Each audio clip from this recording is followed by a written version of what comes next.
अभी मैं एलेपी के लाइट हाउस आ चुका हूँ। तो वैसे बादल है तो सनसेट वगैरह तो होगा नहीं आज, इसलिए मैं सुबह ही आ गया। देखते हैं, ऊपर जाने का ऑप्शन है यहाँ पे, तो ऊपर जाएंगे।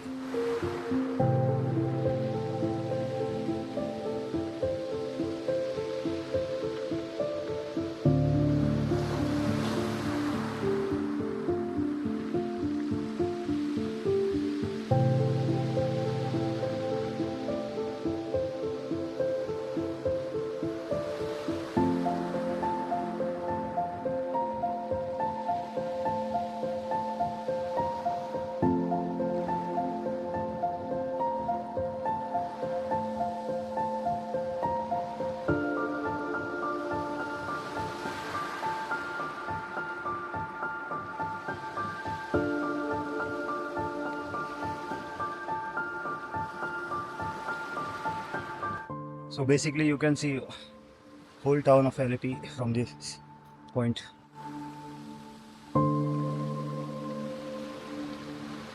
Lamp changer used at wiping light.